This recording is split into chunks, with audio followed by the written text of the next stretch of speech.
একবার আগে যায় কে রে তো ক্যামেরা লেন্স নাই। সম্মানিত বগুড়াবাসী, এভাবে আমাদের মানববন্ধনে বক্তব্য রাখেন। আর ডেইলি নিউজ লেন্স আর দুটো হয়ে গেছে হুট করেছে।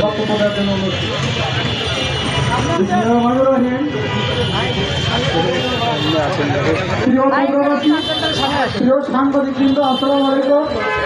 আপনারা জানেন গতকাল একটি বগুড়ায় অপ্রীতিকর ঘটনায় আমাদের একজন সাংবাদিক সহকর্মী ভাইকে পুলিশ অন্যায়ভাবে গ্রেপ্তার করে কোনো প্রকার ওয়ারেন্ট ছিল না পুলিশের কাছে।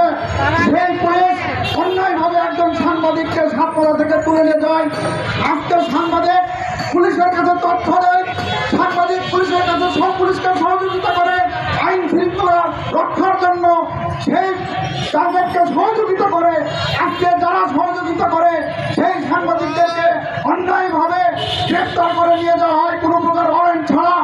একটি গানের কলি ফেসবুকে পোস্ট করেছে, যে গানের কলি সোশ্যাল মিডিয়ায় ইউটিউবে গান গেয়েছে, হাজার হাজার লক্ষ লক্ষ মানুষ তার ভিউ। আজকে সেই গানের কলি পোস্ট করার কারণে গ্রেপ্তার করা হয়েছে। অথচ যে হিন্দু ভাইরা আজকে মামলা শেষ পর্যন্ত মামলা করতে চাইলে তাদেরকে জোর করে নিয়ে এসে মামলা করা হয়েছে। ওই হিন্দু ভাইদের উদ্দেশ্যে বলতে চাই, আপনারা বাংলাদেশে বসবাস করেন, আপনাদেরকে সাথে আপনার বন্ধু সুলভ আচরণ করে, ভাতৃ সুলভ আচরণ করে আমরা বসবাস করে। আপনাদের সাথে আমাদের কোনো দ্বন্দ্ব নয়, আপনাদের সাথে আমাদের কোনো হিংসা নাই। আজকে পার্শ্ববর্তী দেশ ভারত, এখানে মুসলমানদের উপরে নির্যাতন করা হয়, ঘর বাড়িতে আগুন দেওয়া হয়, মসজিদ ভাঙা হয়। অথচ আমাদের এই বগুড়ায় সহ গোটা বাংলাদেশে কোনো প্রকার আমরা মসজিদে আগুন দেয় নাই, কোনো হিন্দু ভাইদের বাড়িতে আগুন দেয় নাই। আমরা সম্প্রীতি ভাতৃত্ব বজায় রেখে আমরা বসবাস করতে চাই। কিন্তু আমরা মন্দির পাহারা দেয়, পূজার সময় মুসলমানরা মন্দির পাহারা দেয়, আমরা তাদের মধ্যে আমরা ভাতৃত্ব সুলভ আচরণ করে বসবাস করতে চাই।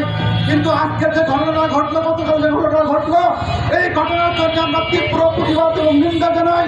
যে পুলিশ অসৎ উপায়ে একজন সাংবাদিককে গ্রেপ্তার করলো, যে সকল পুলিশ কর্মকর্তার সঙ্গে জড়িত তাদেরকে অবিলম্বে বগুড়া থেকে প্রত্যাহার করতে হবে এবং তাদেরকে দৃষ্টান্তমূলক আইনের আওতায় নিতে হবে।